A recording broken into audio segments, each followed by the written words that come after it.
Vamos a dar comienzo al segundo bloque de esta mañana, que lleva por título Antropoceno. En esta mesa tenemos 3 presentaciones. Y en esta mesa nos proponemos hacer foco en la situación ambiental, ecológica, actual, bajo la idea de antropoceno, según la cual se intenta dar un nombre o captar la particularidad de los problemas y transformaciones ambientales que atravesamos a nivel global. Según espero, y a partir de por lo menos de los resúmenes, vamos a tener como una suerte de miradas contrapuestas respecto de este mismo fenómeno y el modo en que las categorías Foucaultianas nos permiten aprenderlo. Así es que, bueno, parece prometedora la mesa.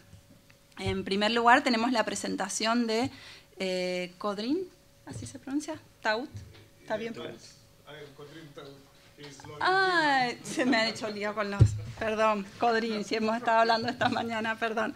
Codrin, comenzamos con tu presentación. Codrin es, es asociado al programa...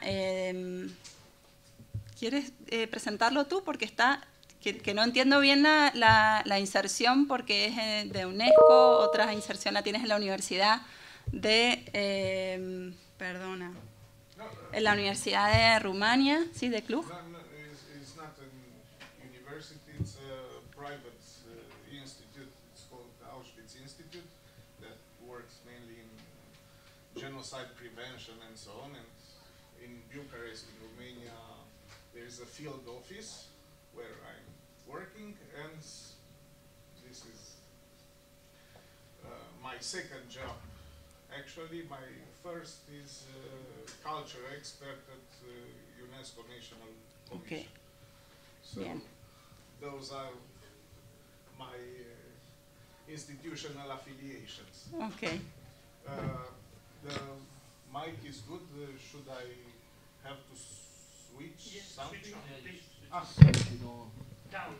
Down. On down. It's okay. It's okay. So, thank you for having me here today. You can go at the first slides, please. Oh, okay. If you prefer, you also can go forward with the keyboard, if you prefer it. Okay. Huh? Or not? So I can go myself through the... Okay, so first of all, I will try to expose very briefly the argument of my presentation, and I will try to do this in more geometrical terms. So the basic question of this presentation is there any somehow global governmentality today? So it's almost a non-Foucauldian question, because as you already know, Foucault thought that governmentalities are on plural. Yes? It's not only one governmentality, but a plurality of governmentalities. So I'm trying to do this exercise at the limit of the Foucauldian paradigm, asking if there is something like a global governmentality. My thesis is that resilience, and I hope that we'll see soon what is resilience, what is the meaning of this term, is a figure of this global governmentality. My hypothesis is that resilience may be, and here we should debate on this hypothesis, may be the paradigmatic figure of the Anthropocene. There are also two presuppositions of this thesis and hypothesis. The first one is if the thesis and the hypothesis are true, then we should understand governmentality not as a form of control, more or less authoritarian, but as a sort of collaboration with the rationality of life itself. This is the first presupposition. And the second one is that we should understand the notion of governmentality not in the terms of conduct, that is the main perspective in governmentality studies, but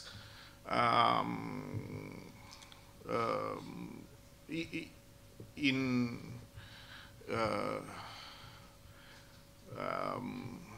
returning to Foucault and to the curse of Collège de France called Sécurité, Territoire, Population, as a sort of right disposition of things. And this is very important. It's not Foucault who said this, but a guy called Guillaume de la Perrière, who wrote a book, Miroir de la Politique, The Mirror of Politics. So this is the general framework. Now I will go more rapidly, I think.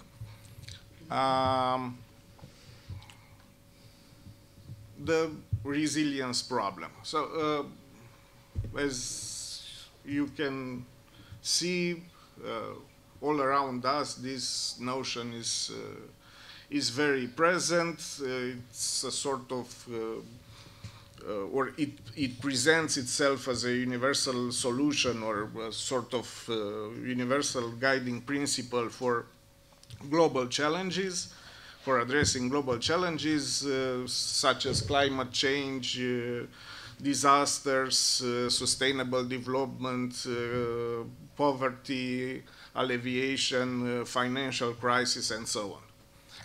And here are some examples. At the UN, there are a lot of handbooks and guidelines and declarations and so on that outlines frameworks for resilience in different sectors.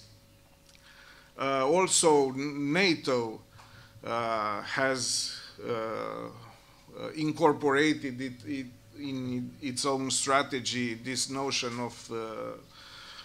of resilience. And also the third example is European Union, and everybody knows the recovery and resilience facility and so on. Also, the spread of this notion could be also encountered in the so-called self-help books. There are a lot of publications, and I listed here only one titled, "What Happened to You," etc., etc.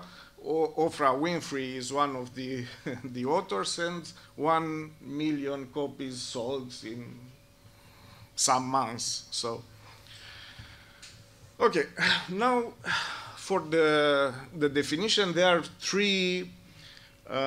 three main domains where this notion appeared and developed, and there is a sort of variation between the definition following these domains. We have in engineering science a definition that is very material, the ability of something to return to its original size after a deformation. So it's not big thing. In psychology, it's the capacity to deal with trauma, and here the main author is a French guy called Boris Cyrulnik. He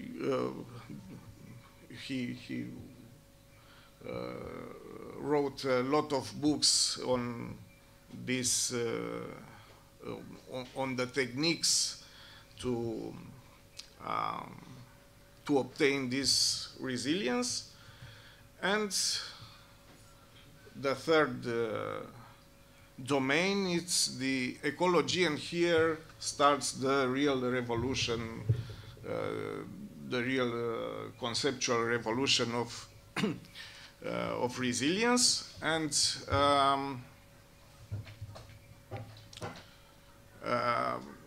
it's a very important figure here. It's a guy called Crawford Holling, and in a paper that you can see on the wall, a very important paper, he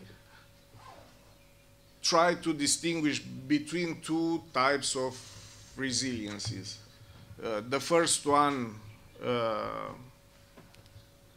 that is called engineering, and here it's almost very linear thing,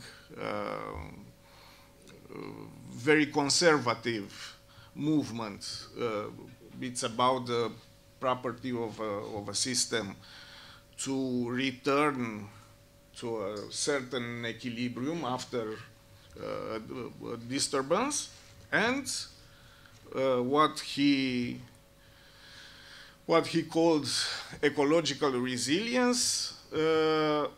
This means that, or refers to the ability of a system to absorb changes and disturbances and still persist. And here the basic idea is that there is no returning point. Always the movement is forward, the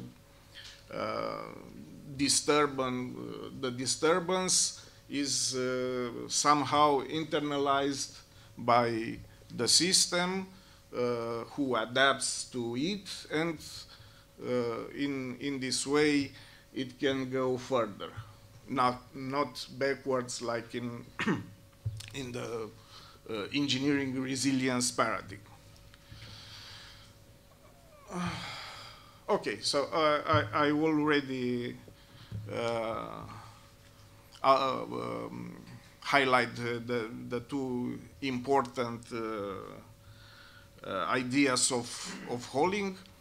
So there is no equilibrium to which system or nature returns, and the second important conclusion is that the management of natural resources, because we are here still in the ecological paradigm of thinking, can no longer mean, okay, direct intervention, but rather a sort of training, a sort of education of the system to absorb shocks. This notion of ecological resistance was extended to a sort of general theory of society that is called pananarchy, and here is also a second idea beside this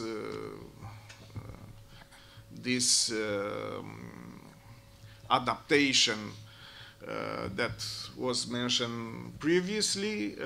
It's a second thing, namely the idea of cycles. And this is almost like in destructive creation of Schumpeter. Basically, the idea is the same.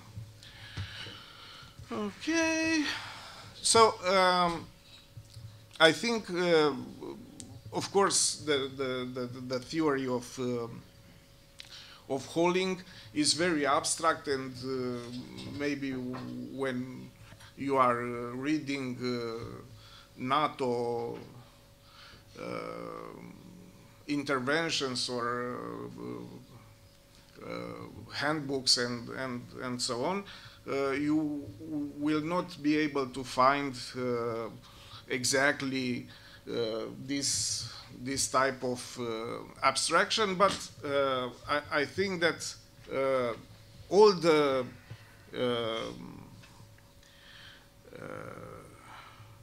the resilient thinking, be it on the international political level or be it in self-help literature, has three main theoretical assumptions that makes possible the circulation of this notion, and also that makes possible to have a sort of system of resilience. They are three theoretical assumptions: ontological, epistemological, and political. You can see them on the screen. Now, I think, and this will be my last considerations, I think this figure of resilience, it's similar somehow to neoliberalism, but is not exactly the neoliberalism.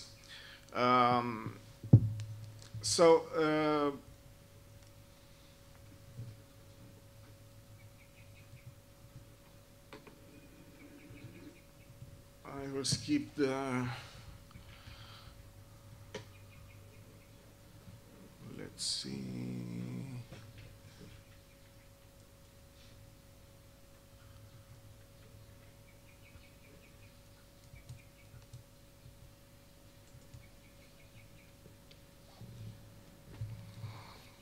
So why is not exactly liberalism?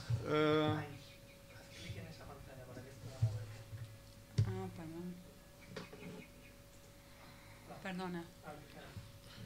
Why is not exactly resilience is not the same as the neoliberal paradigm, is because the neoliberal paradigm works with sort of exterior and with the notion of subjectivity, and resilience is more on the systematic approach of things, and also it's a sort of radical immanentization, and here the exterior disappears. So, okay. Oh. Would you like to close the? Yes, I would like to close with maybe a sort of provisional conclusion. The main consequences of resilience paradigm is, or the effect is the depoliticizing of politics, let's call it like this, because somehow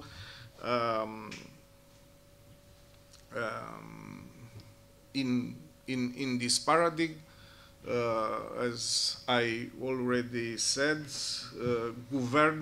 governing is not anymore a sort of project, a sort of control or domination or something like this, but instead it's very reactive to the forces of life. It's a sort of disappearance of government in governmentality. Okay, so thank you. Thank you very much.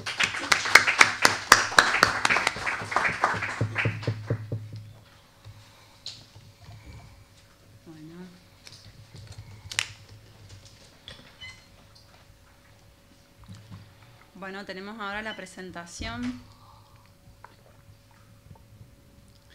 de Daniel Giovanni Toscano López, doctor en filosofía. Ahí está, ahí va. Bueno, tenemos ahora la presentación de Daniel Giovanni Toscano López, doctor en filosofía por la Pontificia Universidad Católica de Chile. Está actualmente en una estancia postdoctoral en la Universidad de Cádiz, en España, por un tiempo. Su presentación lleva por título Gestión del riesgo pandémico en el contexto del COVID-19, una mirada ecopolítica en la era del antropoceno. Te escuchamos, Dani. Bien. Bueno, muy buenos días y pues agradecer a la Universidad de Sevilla y a sus organizadores de la Facultad de Filosofía y de Derecho. Y bueno, muy contento pues de estar acá compartiendo con ustedes y pues el motivo del título, Gestión del riesgo pandémico en el contexto del COVID-19, una mirada ecopolítica en la era del antropoceno, es que esta presentación hace parte, es una pieza de un conjunto más amplio que pretende pues ser posteriormente un texto, un libro, y por eso digamos que el contexto ha sido la pandemia, y básicamente voy a hacer una presentación en tres momentos, en tres tiempos. En primer lugar, quiero mencionar pues, lo que he denominado las condiciones que han hecho posible lo que yo denomino una racionalidad del riesgo pandémico. Ese es en un primer momento, y esas condiciones yo las he agrupado en tres conjuntos. Condiciones que son de carácter socioecológico, pero también condiciones que son tecnoeconómicas y también condiciones que son histórico-políticas. Digamos que ese entramado, ese conjunto de elementos no siguen necesariamente una lógica lineal, sino que son elementos distintos, de distinto orden, y que en su entrecruzamiento van permitiendo generar esta racionalidad. Ese es un primer momento. En el segundo, quiero desarrollar 5 notas características de este tipo de racionalidad que he denominado riesgo pandémico. Y tercero, unas breves conclusiones. Así que voy a comenzar, voy a seguir un texto que tengo, y el punto de partida es preguntarnos, desde la óptica de una ontología del presente de corte Foucaultiano, indagar cómo hemos llegado a un régimen del riesgo pandémico, entendiendo por un tipo de racionalidad científica, política, sanitaria, en virtud de la cual los fenómenos de la vida, la salud, la enfermedad y la muerte de las poblaciones son gestionadas y reguladas por la lógica del riesgo respecto de la emergencia de nuevas enfermedades causadas por virus. Por eso, en relación con los riesgos pandémicos, una de las preguntas consiste en formular cuál es el conjunto de elementos heterogéneos que han hecho posible que el asunto de las enfermedades de animales no humanos, de las enfermedades humanas y de la salud del medio ambiente se haya transformado en hebras de un mismo cordón o de un mismo hilo. Para llevar a buen término lo anterior, pues el itinerario que voy a continuar es el que yo mencioné al comienzo, ¿no? de 3 momentos. Voy a comenzar por mencionar cuáles son las condiciones socioecológicas que han hecho posible ese régimen del riesgo pandémico. Con respecto de las condiciones socioecológicas, la presión de la especie humana sobre la naturaleza nos ha llevado a habitar un mundo en el que, debido a causas antropogénicas, la acción humana mediada tanto por la ciencia y la técnica que alimenta las relaciones de dominio respecto de lo viviente, como por el desarrollo económico que mercantiliza el mundo de la vida, hemos terminado debilitando nuestro propio espacio de experiencia y al mismo tiempo hemos amplificado el horizonte de expectativas, sembrando por consiguiente una creciente incertidumbre del futuro respecto de la existencia de las diversas formas de vida en el planeta y la sobrevivencia para las generaciones futuras. La presión de la especie humana sobre el medio ambiente es de larga data y tiene que ver con el modo de estar en el mundo y con la forma en que se organizaron nuestras sociedades. Los hábitos arraigados y naturalizados de sobreexplotación del suelo y de hiperconsumo, así como la normalización de las prácticas de domesticación de otras especies y de colonización de otras naciones y razas, han transformado profundamente la relación de la especie humana con el medio y han erigido al ser humano en, abro comillas, en una agencia metabiológica que gracias a su fuerza de acción puede ejercer mucho más influjo en el entorno del que podría suponerse por su relativa falta de peso física, cierro comillas, la cita es de Peter Sloterdijk. Es así que en términos de biomasa, en virtud de la agricultura guiada por el planeta granja, tanto en biomasa como en tierra utilizada, la especie humana ha transformado pues enteramente el planeta. Mientras sigamos confinados al alero de ideas arraigadas como las de crecimiento económico ilimitado, dominio de la naturaleza y progreso, irremediablemente seguiremos cada vez más sintiendo el sobrepeso y el impacto tecnológico del ser humano sobre el conjunto de los ecosistemas. Ese es el primer conjunto de condiciones socioecológicas. Paso a las siguientes, que son condiciones socioeconómicas. Vivimos una época del capitaloceno en la cual la industria extractiva, como la minería a gran escala, que transforma los usos del suelo, la intensificación del sistema agrícola que impacta los ciclos naturales de producción animal y vegetal para satisfacer un modelo agroalimentario de consumo, la deforestación de los bosques, la construcción de grandes empresas hidroeléctricas que desplaza especies de animales, la expansión de la frontera pesquera y forestal, siguen la lógica del capitalismo global. Lógica que, orientada por los principios del rendimiento y de la acumulación, termina presionando y modificando los ecosistemas. La expansión capitalista, los nuevos avances tecnológicos, así como la vocación humana histórica en tanto que fuerza pastoral humana y el expansionismo político, también como diría Sloterdijk, que le han entregado a la especie humana el poder de impactar la biosfera, terminan rompiendo el equilibrio milenario de coexistencia entre los humanos y los virus. En este escenario, que también podríamos denominar del Antropoceno, la disminución de la variedad genética de algunas especies y la extinción masiva de la biodiversidad conllevan al deterioro de las barreras ecológicas y de los espacios de amortiguación de la virulencia de patógenos. En suma, el tecnocapitalismo ha sido protagonista, no el único, pero ha sido protagonista de la pérdida de la biodiversidad que causan las prácticas productivas de expoliación sin tregua de grandes volúmenes de recursos naturales, lo cual ocasiona el riesgo del desbordamiento de las fronteras naturales entre animales, plantas y humanos. Ese segundo conjunto de condiciones tecnoeconómicas, y pasamos al tercer conjunto, condiciones histórico-políticas que van esculpiendo este régimen del riesgo pandémico.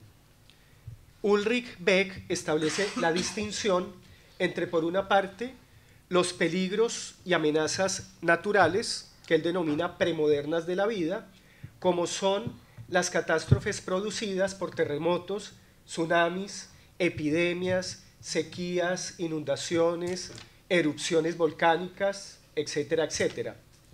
Asimismo, en este escenario, los riesgos y miedos estaban vinculados con una violencia imprevisible, practicada por otros seres humanos, salteadores de caminos, piratas, mercenarios, huestes invasoras, etc. Por otra parte, están los riesgos civilizatorios globalizados, como por ejemplo las contaminaciones nucleares o químicas, sustancias nocivas y tóxicas en el aire, el suelo, los alimentos, y que atacan plantas y animales, así como enfermedades civilizatorias. Entonces, este segundo tipo de riesgos son riesgos fabricados, son riesgos construidos, ya no son riesgos naturales. Una distinción entre los naturales y estos globales civilizatorios nos la da Francisco Vázquez García, a quien quiero citar. Los peligros de la primer conjunto de riesgos naturales estaban vinculados a la miseria y a la explotación. Se encuentran claramente situados en el espacio social, distinguiendo entre sí a unas clases de otras. En la segunda, las amenazas y las pérdidas carecen de un emplazamiento fijo. Los riesgos están deslocalizados, son globales y operan a escala planetaria. Fin de la cita. Los riesgos sanitarios mundiales son en parte el resultado de la construcción moderna de una sociedad global altamente tecnificada, profundamente politizada, que cataliza riesgos financieros, industriales, ambientales, que en vez de estar circunscritos geográficamente, se propagan por el mundo. Esa es la primera parte de la presentación, y ahora voy con la siguiente. Es básicamente, en los 5 minutos que me quedan, hablar pues brevemente de cuál es ese rostro, cuáles son las notas características de lo que yo he denominado régimen del riesgo pandémico. He identificado 5, podrían ser más, pero digamos que para acotar un poco el tema, he querido poner de relieve 5 componentes de este régimen. El primero es que el régimen pandémico agolpa saberes provenientes de la ciencia de la vida, como son la medicina, la biología y la genética, pero también saberes expertos de las ciencias biomédicas que están relacionados con la epidemiología, la farmacología, la inmunología, la virología clínica. También este régimen articula en su seno no solamente saberes como los que ya mencioné, sino también poderes sociales, de movimientos de pacientes, colectivos antivacunas, los poderes económicos de grandes empresas farmacéuticas, pero también de organismos multilaterales, de organismos paraestatales. Ese es un primer, digamos, componente característico de este régimen. El segundo es que los riesgos sanitarios globales van a poner en evidencia la interfaz o la importancia de ver que hay un conjunto de elementos y fenómenos que están interrelacionados.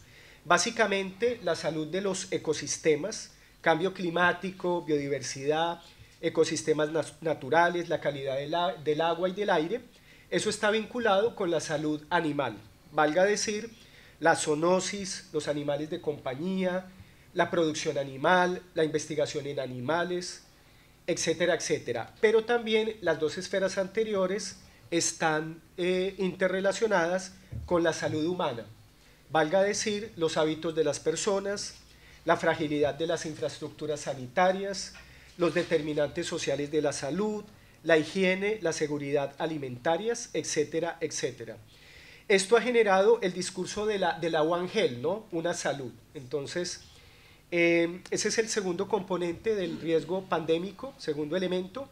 Tercero es que el riesgo pandémico va extendiendo cada vez más sus dominios hasta democratizarse y extenderse en la forma de un reparto equitativo de cargas sociales y en delegar en cada individuo la responsabilidad de ser empresario de sí mismo, ¿no? Ahí vemos la conexión con el neoliberalismo y ese puede ser un punto interesante de discusión con la charla anterior, ¿no? de la resiliencia y neoliberalismo. Veo que hay un tema muy interesante que nos puede vincular en la discusión, ¿no? Esta idea de cómo el riesgo en las sociedades liberales avanzadas, como dirá Nicolás Rose, es un riesgo que cada vez se le delega al individuo, ¿no? Que se haga cargo, y eso fue algo que sucedió en la pandemia, ¿no? A nivel de, bueno, los individuos se hacen cargo de estar informados, de la higiene personal, del cuidado, de la mascarilla, de ese tipo de elementos. Cuarto, para ir terminando, es que la sociedad global del riesgo sanitario en la que vivimos se caracteriza por la capacidad predictiva de posibles emergencias de enfermedades infecciosas de origen zoonótico. Entonces, es tener esa capacidad que se tiene en términos de, también podríamos decirlo, biopolíticos, ¿no? Cómo se va generando en la pandemia una biopolítica que construye mecanismos disciplinarios, biopolíticos para el control de la pandemia. Y quinto, si bien los impactos del riesgo son concretos, de todas maneras el riesgo no es del orden de lo material, sino de la virtualidad real y está vinculado con la esfera de las decisiones humanas, no porque en las decisiones humanas descanse el poder de limitar completamente los aspectos riesgosos, sino porque al no poder ser suprimido de todo el riesgo, solo queda la ardua tarea de llevar a cabo la gestión y administración más adecuada del riesgo y de la incertidumbre, que es el tema que nos convoca, a partir de técnicas políticas o biopolíticas de seguridad. Voy a dejar hasta acá. Gracias.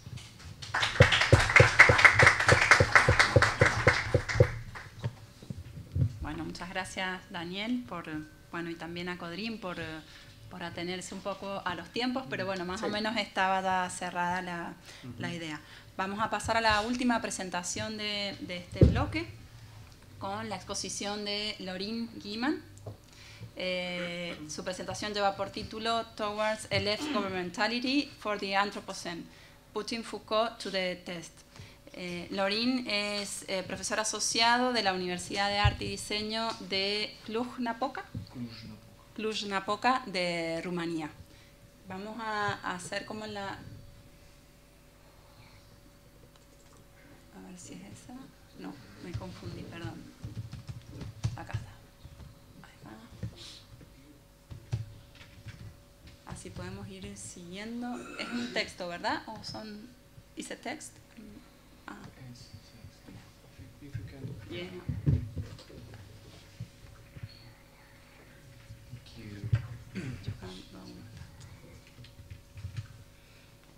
Thank you for having me here. I guess I'm the living example of a Romanian who doesn't speak any Latin languages, nor Spanish, nor Italian, but I can take questions in both of them. I just don't speak them out of spite, because they are too easy for me, and us Romanians, so I actually more into German and English and other, you know, hard languages. All right. I will start with the thing that I wanted to say actually coming here. I come here all the way from dark corner in Transylvania to invite you to join me in a quest to answer a really important question for today. We need, in order to overcome our current predicament, we need a different governmentality. One for the Anthropocene. And the title, I will explain it quite easily. You know, it all comes from this place in Foucault, in The Birds of Biopolitics, where he kind of, you know, criticized socialism for not having governmental rationality. And you can see it on your screen in a very crude translation, I must confess. And he asks, actually, he asked from the socialists to forego any search for a rationality of governmentality in the, you know, in the texts. I mean, in Marx, Engels, Lenin, or whoever, and to invent a new governmentality. Now, this quest was actually ignored by the left for decades, while the neoliberal paradigm was, you know, gaining ground and actually becoming global. So there is none to speak, although in the last couple of years there are a couple of people who at least raised the question again. There is Gurguris in 2018 who actually credits himself with this expression of a government of a left governmentality, not a socialist one, but a left governmentality, which is huge progress over 20 years. But then Dean also tries to at least, you know, make people on the left comfortable with this idea of Foucault of governmentality. And then Hughes and Crenshaw, also in 2019, they also try something. But usually these efforts, they don't go all that far on the left. Since that's the spirit on the left, I guess we can simply discard this idea of governmentality of the left, and concentrate on what it really counts. I mean, to switch the socialist or left governmentality with something that is more important, governmentality for the Anthropocene. And not be all that concerned if this is, I don't know, one from the right or the left or whatever it may be. I mean, I guess that's why that's what I think it's important. Now, I'm not going to tell you all that much about the Anthropocene, because I'm assuming that you're kind of familiar with the term and what it means. I will just point out a couple of things from this slide. I guess one of the more interesting things to point out here is that society and nature now must be thought as entangled in a very complicated way, which is not covered simply by dialectics. For instance, it's much more complex, and we need new tools in this regard. And this Anthropocene, at first as a critical concept, but I guess increasingly as a positive one, calls actually for a new governmentality, as a new object, a new order, perhaps a new history in this sense. So.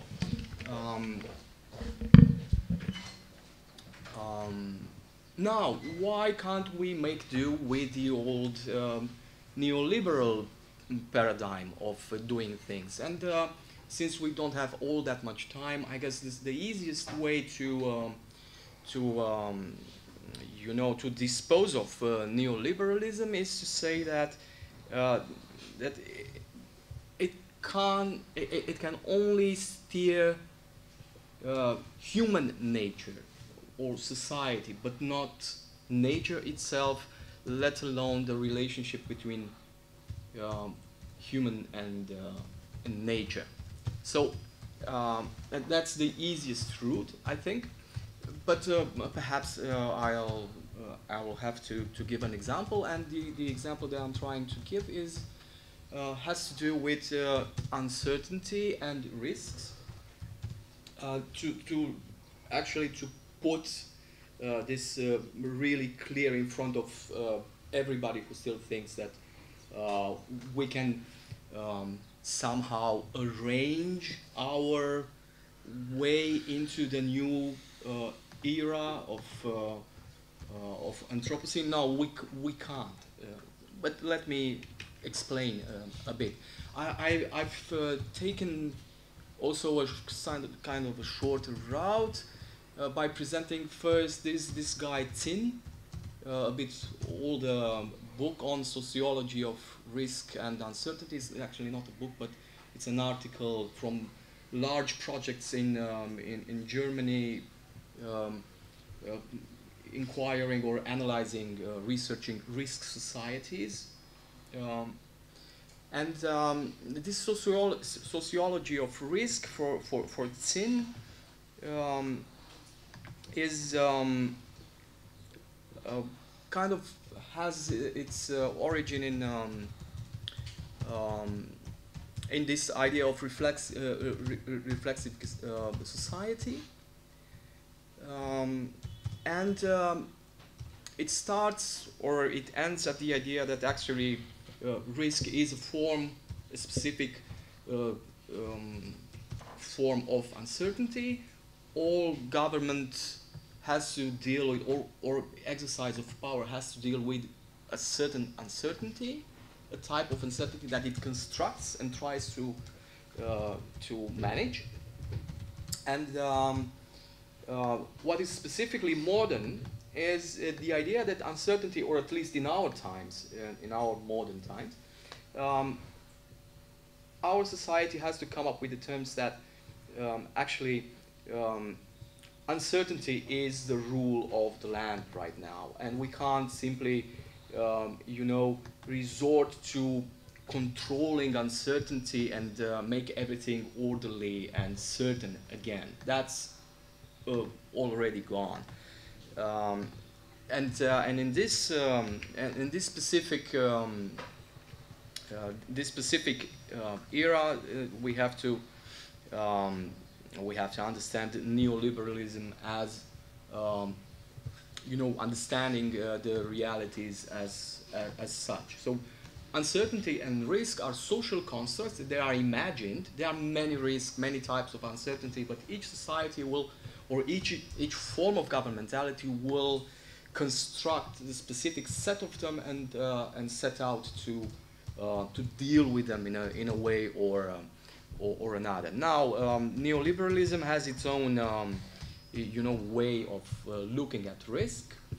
That I guess it's easy to understand if we look at this fragment from O'Malley, actually, where you know, we are trying to make from risk and uncertainty something positive, something to work with, to make us better in a way. Now, the second let's call it shot at disposing of neoliberalism is Esmark, which is quite a new book. It starts from back as well, just to have a bit of a context. Of course, these are known things, but the thing that happened in the last perhaps 100 years is simply that we switched from the production of goods to production of bads. And now that's risks, etc., uncertainties, and now it outperforms. Now we are more into a society or a form of governmentality that produces risks, and we have to deal with them and to distribute them and to arrange stuff. And this is the way our reflexive modernity works in our post-industrial society. And this is in need, because Esmark is preoccupied with a history of technocracy. This entails the appearance of a new class, a new technocracy, a specific neoliberal technocracy, which of course can't cover everything, but at least this it can. What are the problems they are trying to solve? Are the wicked problems. These wicked problems are a quite specific type of problem that we can't easily solve, because as you can see there, I'm trying to read from here in English. They are defined by the absence of a definitive interpretation, limits, causes and solutions, essential uniqueness, chains, links, and etc. So it's impossible to correct them and to shield from unintended consequences. So you can't deal with this sort of wicked problems directly. You have to find some sort of a different route, which is exactly what the set of tools and, or the specific rationality of neoliberalism is.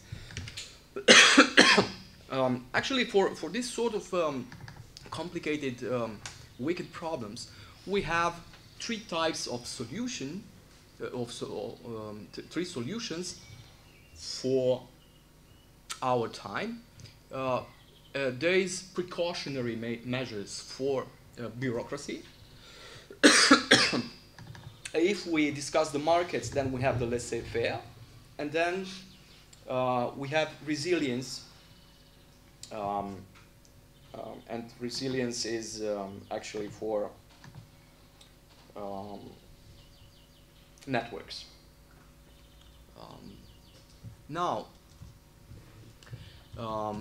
Precaution, which is the old solution, is saying that unless it's not safe, we can't do it. Markets are saying unless it's definitely bad, everybody should be allowed to do it, while resilience is trying to, is taking a completely different route, as Kodrin before tried to,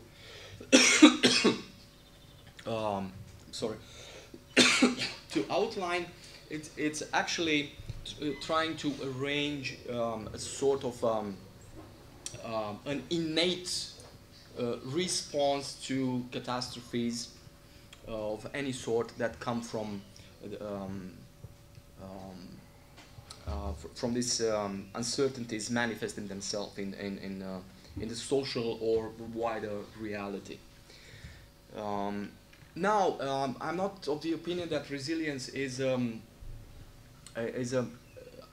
that much a case limit for neoliberalism as Kodrin is, but I see them all of these figures as being in some way associated with neoliberalism, and they simply don't work, because they don't try to intervene in any way. They don't construct a rationality of our presence here in this specific time, in this Anthropocene. So that's the point. Now, if I may have just a minute, as I said, a left governmentality, I don't think we have one or actually need, unless somebody can convince me of that.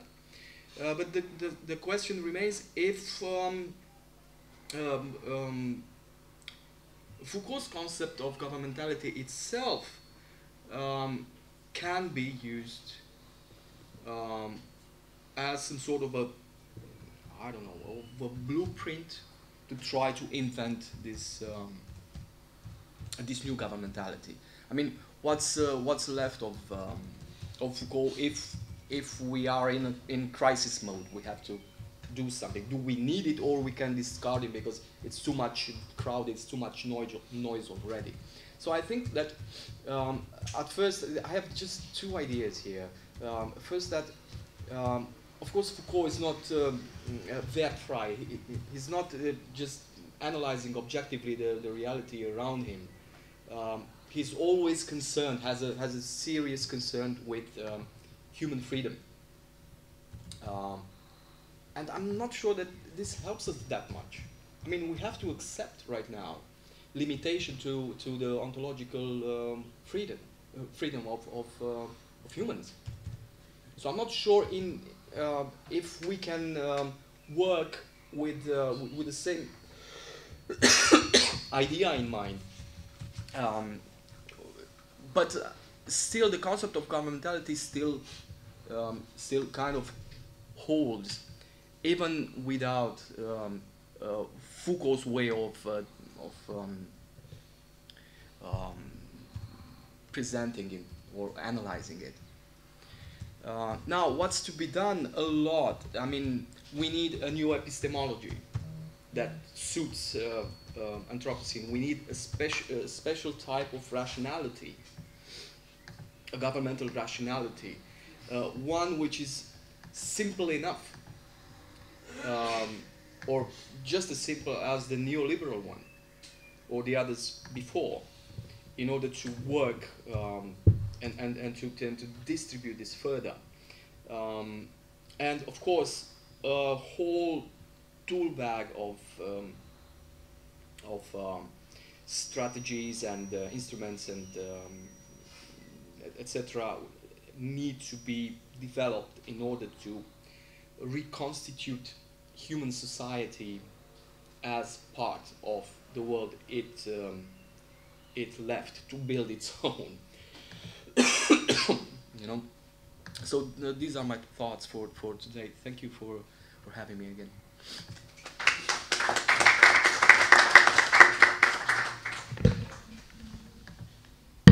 Bueno, muchas gracias a los ponentes por también su constricción al tiempo, como en el bloque pasado, y por sus presentaciones.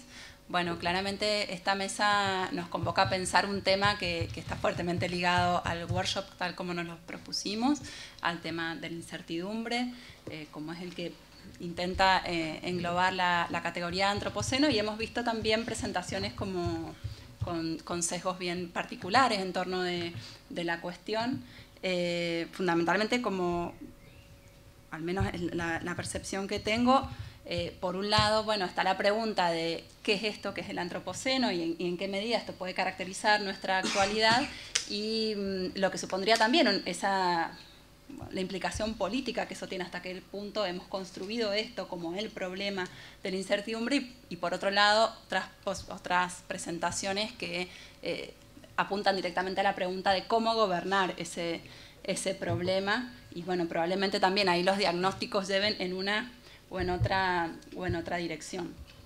Yo tengo un par de preguntas, pero me parece lo oportuno abrir la discusión a comentarios, preguntas.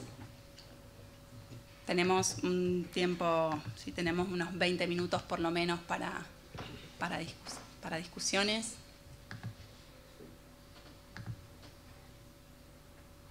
Por allí.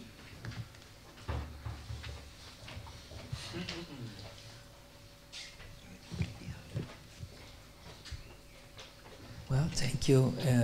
Just a first question for you all, and then one specific question to Lauren.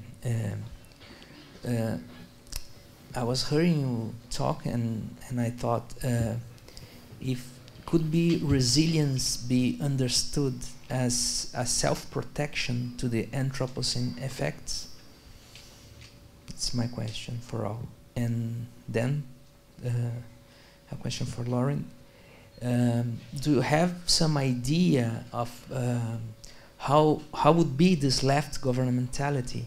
And if you would to highlight one or two characteristics, which and how it would be, if it's possible to think in a left governmentality.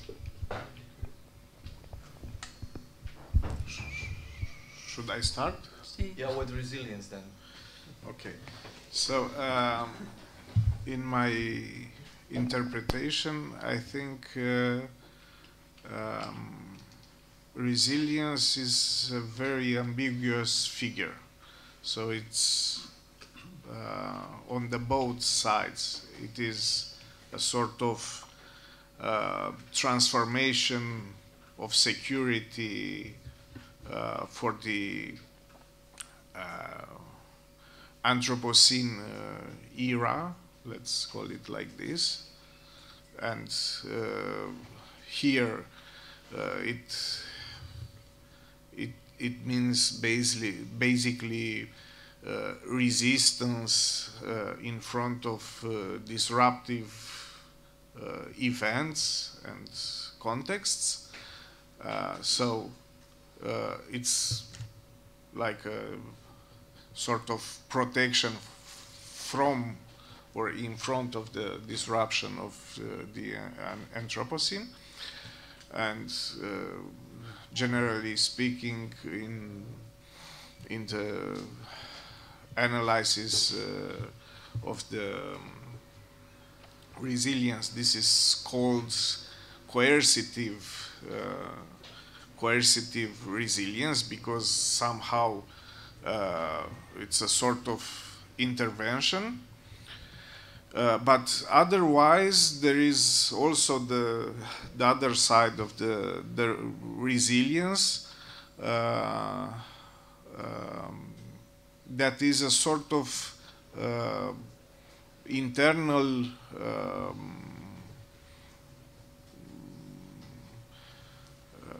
internal order that duplicates or mirror the self-organization of the life itself.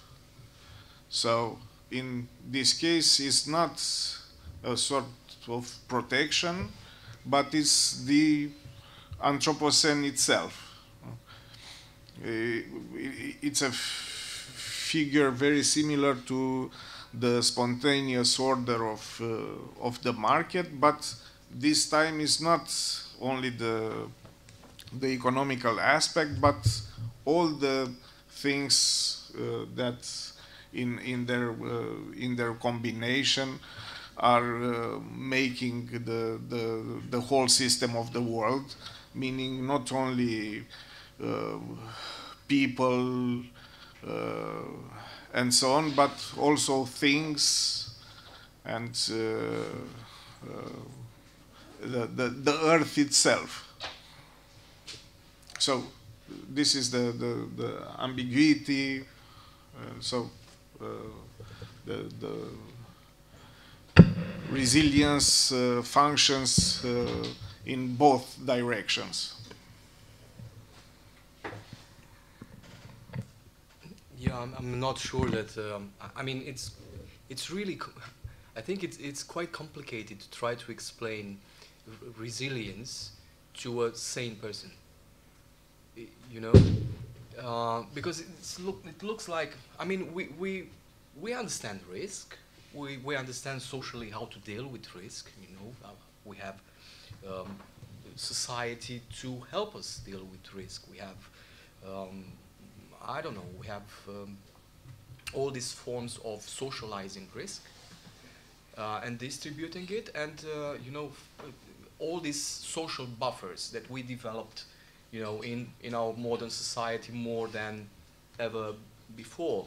But right now, what they say, and we have to accept this with a straight face, and I can't. They say, well, look, you'll be fine. you know, you will be fine, because there are all this kind of stuff, you know, that you can actually mobilize in the moment of need, and you will be fine. But still, some will be fine, but some others will not be. So we need to invest and understand how this this resilience, the degrees or the parameters, or we have to measure somehow resilience and see which is where, and to invest some money or some resources in order to develop resilience. Although actually that's not constructing or bettering societies. Really hard to pinpoint what they are doing with resilience, and I don't think it's much. It's just that we'll prefer not to absorb any risk that comes from the actions from our actions, you know. So it's kind of what you've said. Of course, when you look at it, I'm not really interested in doing that. But if you look at it, it's kind of interesting, and it fits in. It's maybe one last figure of neoliberalism, one a bit funky perhaps, like Contrini is saying. But for me, it's not that. I mean, it's impossible. It's not going to happen. It's not going to end up well. You know, it's easy. I mean, we will resort, in case of need, to other forms of governmentality. Resilience will be the last one. I mean, if in 10 years we will ask the question, all right, we've invested how much money into resilience? What comes out of it? You know? How can you measure that? So it's really a bit complicated for me to explain that. So I'm being, you know, perhaps unnecessarily crude with the resilience. But still, it's still some sort of a try to arrange society, to manufacture something in the society and not elsewhere. While we need to understand that we are actually now more than ever part of this world, and we have to deal with that first. Now, with left governmentality, I guess you're perhaps meaning eco-socialism in a way. I mean, that's the only thing that I can think of, you know, that are discussing in this direction, you know, socialism for the Anthropocene, that's eco-socialism. And there's, I guess there are already two strands of eco-socialism. There's the older one of Michel Levy, and the new ones with Kohei Saito and others. They are trying to, you know, exactly contra Foucault, they are trying to recover something from Marx, you know, Stoffwechsel, whatever, and to put it into a mix like some will say, like a watermelon, green on the outside, but really red on the inside. But they are naive because they think that you don't actually need governmentality. You'll have true industrial democracy. And if you have true industrial democracy, then you will produce only, you know, what's needed socially, and only what's acceptable ecologically. So we'll be fine without the governmentality. We will not be fine. We will not be able to escape the society we live in that way. So they are naive. They kind of think that this will happen on its own. I mean, people will take up, I don't know, will take to the streets, and then somehow will decide, now we control these companies and we're not going to produce this, we're going to produce that because that's our decision. And no, it's not going to happen. It never happened. The European Union had, in its documents, have industrial democracy for decades. and we are further from industrial democracy in Europe than at any point in history before. And I don't think the situation is better, I don't know, anywhere in the global south in this regard. So I'm not going to lose time with left governmentality. I'm not going to, invest that much time or energy in it. I mean, in a couple of months, I'm going to explain this to the face, to my friends on the left. I'm going to do the same with eco-socialism as I did with neoliberalism. No, but thank you.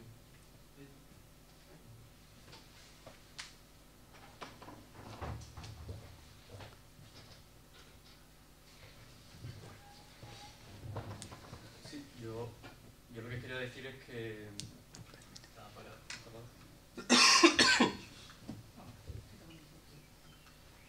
la crítica se ha centrado mucho al capitalismo en ser incapaz de gestionar las crisis, los riesgos, y a mí me parece que desde la perspectiva ecológica lleva a muchísimos autores de izquierda, estoy pensando por ejemplo en Nancy Fraser, a tener una certidumbre prácticamente absoluta y un optimismo muy exagerado en el fin del capitalismo por sus propias contradicciones internas.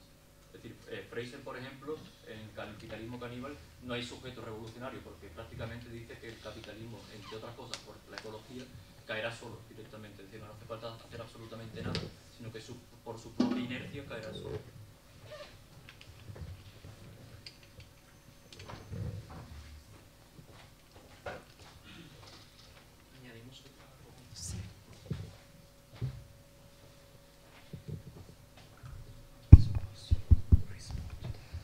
No, it's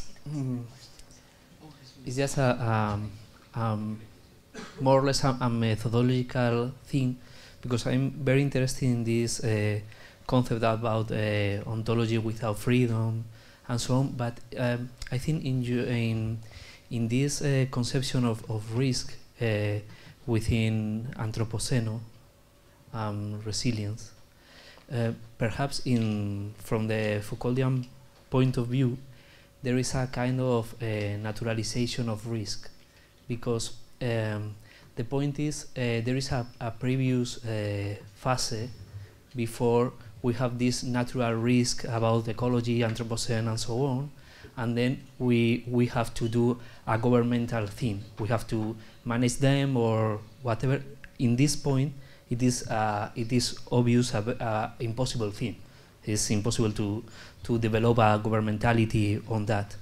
But there is a previous phase, for instance, not clearly in O'Malley, but for instance, yes, in Ebal, in Baker, in this other genealogy, more with a more controversial point of view, in front of Ulrich Beck and this kind of more natural conception of society of risk, that they highlight the political operation and introduce strategy and human action, more strategy in a Foucauldian point of view as a chaotic thing also, and not a product of one main human freedom, but this dimension of the transition from uncertainty to risk, it is a governmental operation, and perhaps we have in this space we can introduce things about strategy and human action and so on. For instance, some authors are consider this situation not from the point of view of Anthropocene, but for Capitalocene, as Jason Moore and so on. So for me the difficulty is to manage this decalage between very enormous, huge risk dimension, complexity in a rigid consideration, with the possibility to select and organize uncertainty to risk in different manners. because in other way everybody is okay, or there is a consensus with this kind of consideration and political strategy, and there is not a real thing nowadays. Sorry if Would you like to answer to the comments or to interact? que quizá Daniel tenía como una composición más ceñida a los sujetos, a los agentes que lideraban cada una de las perspectivas de gubernamentalidad que has expuesto. Sí. Bueno, la manera como quisiera abordar el concepto de antropoceno, pues yo recuerdo que Foucault siempre reflexiona en torno a estos conceptos de gran calado, ¿no? De gran envergadura, y él rehuye mucho de esa fetichización de esos conceptos, y es muy interesante la mirada Foucaultiana porque es ver el problema y el asunto desde abajo, ¿no? Es decir, desde las prácticas. Interesante pensar cuáles son naturalmente las prácticas que están a la base de este concepto, ¿cierto? ¿Qué es lo que lo va esculpiendo? ¿Cuáles son las formas de subjetividad que va generando? Y frente al tema de la incertidumbre, que de alguna manera yo lo leo como estamos en una sociedad que se parece mucho a cuando uno va en un coche y va por una carretera, se encuentra con una neblina, y la neblina es como esa incertidumbre detrás de la cual uno no sabe cómo va a seguir el camino, y la gubernamentalidad, los esfuerzos por gobernar esa incertidumbre, pues son múltiples en nuestra sociedad, ¿no? Están aquellas alternativas o soluciones de huida, ¿no? de escapar de la incertidumbre, y que uno podría aglutinar en torno al hiperconsumo, ¿no? Entonces el individuo que frente a la incertidumbre, la desazón, etcétera, etcétera, opta por esa huida que de pronto es hacia adentro, ¿no? Narcisista, de autosatisfacción del propio placer y del deseo, tal. Escapes también, yo diría, actuales, el transhumanismo, la posibilidad de utilizar medios tecnológicos, ¿cierto?, para automejorarse de manera permanente, tal. Y yo veo que desde Foucault está también la invitación, es interesante lo de la resiliencia, pero también la resistencia, ¿no?, de la cual habla Foucault. Resistencia que, digamos, tiene que ver con, claro, la capacidad que debe tener el individuo de generar su propio repertorio de nuevas prácticas, ¿no? Pero yo diría que también hay que tener cuidado porque a veces volvemos a caer en una perspectiva muy antropocéntrica, ¿no? Muy dualista también, en donde vemos separado hombre, naturaleza, tecnología. Entonces yo diría que desde el punto de vista porque digamos, pues yo no tengo la solución a cuál sería ese nuevo tipo de prácticas, ¿cierto?, que desde las cuales pues el ser humano tendría que ir generando individualmente, pero también teniendo en cuenta una mirada ambiental, ¿cierto?, de cuidado. Yo creería que también junto a resiliencia también está el cuidado, ¿no? Prácticas de cuidado de sí mismo, cuidado del medio ambiente, cuidado de los animales, ¿cierto? Y digamos que uno de los temas es la cristalización, ¿no? Cuando las prácticas que utilizamos de resistencia frente a ciertas crisis, cuando esas prácticas se cristalizan, se sedimentan y no volvemos sobre ellas, yo pienso que es cuando vuelve nuevamente el problema. Entonces yo diría que hay una gran capacidad desde la filosofía, desde el pensamiento filosófico, de revisar nuestras prácticas, lo que hacemos y cómo eso que hacemos repercute e impacta pues, en el medio ambiente, ¿no? Que en últimas, digamos, el antropoceno es esa definición que se ha dado como una gran época, pero yo lo vería más que como una gran época que claro, el ser humano tecnológicamente ha impactado al planeta de manera irreversible, ha transformado los procesos biológicos, etcétera, etcétera. Pero yo lo vería una lectura más desde nuestros hábitos, ¿no? Y ahí digamos que conecta con el ethos, con la ética, ¿no? La pregunta ética por nuestras responsabilidades y nuestras respuestas concretas frente a ese impacto muchas veces masivo, ¿cierto?, al ambiente. Bueno, muchas gracias, Daniel. ¿Alguna otra? Would you like to? Well, Maybe. Let's see. ¿Hay alguna pregunta todavía por ahí? Bueno. Las dos sí que tenemos que ir cortando. Sí. Porque como tenemos que dar la vuelta a las 3:30.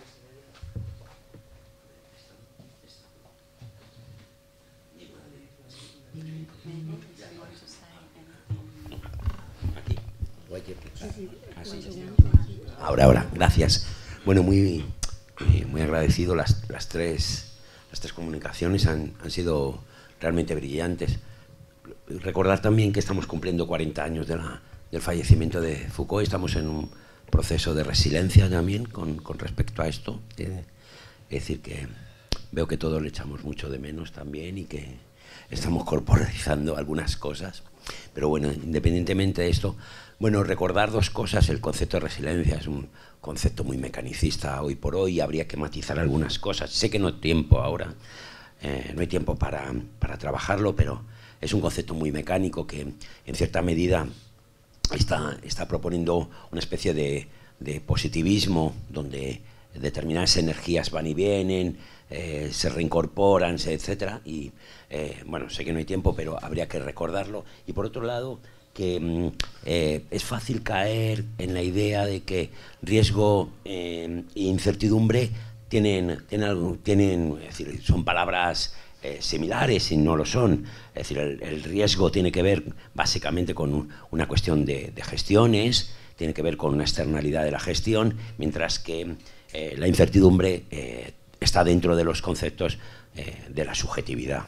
Entonces, claro, yo la pregunta que hacía Loren, que me han gustado mucho las tres conferencias, pero la de Loren me ha despertado esta idea de que yo no estoy tan... Creo que la pregunta, the question is in the inverse, not is governability for Anthropocene, sino es Foucault for the Anthropocene, with or without governability. The question is al revés, es a la inversa. Si realmente al día de hoy Foucault, ¿cómo podemos leer a Foucault para una sociedad que tiene un reto de, bueno, el compañero lo ha dicho al principio, un reto en el que el capitalismo parece que se destruye, cosa que todos sabemos que no es verdad. Es decir, el capitalismo está más fuerte que nunca. No, es decir, no, porque no existe, no, es decir, no podemos caer en la idea de esta idea haberniana de las crisis del capitalismo. No existen las crisis del capitalismo. Es decir, el capitalismo tiene constantemente, las crisis las pasamos los que no somos capitalistas. Es decir, las pasamos la gente de izquierdas, pero no ellos. Es decir, el capitalismo no tiene crisis, nunca, desde que nació el capitalismo en el siglo XVI no ha habido ni una sola crisis del capitalismo, todo lo contrario. Entonces, claro, lo que tenemos que preguntarnos es, ante este problema, casi que este problema del antropoceno, nos preguntamos qué herramientas tenía en su caja Foucault, ¿no? No tanto que la idea de gobernabilidad no es una idea que hoy por hoy nos vale para explicar el neoliberalismo, pero no el antropoceno. Entonces aquí, pero bueno, me imagino que en 15 minutos tampoco. Muchas gracias. No sé quién quiere responder, lo que sí pedimos que sean lo más breves posibles para las respuestas, así cumplimos con el tiempo de la mesa. So I will say very briefly that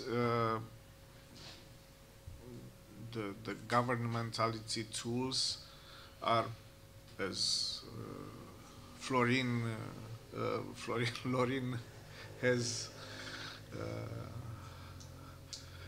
in his title, are put to the test with this Anthropocene, this new figure, and somehow the governmental reason or reasons, if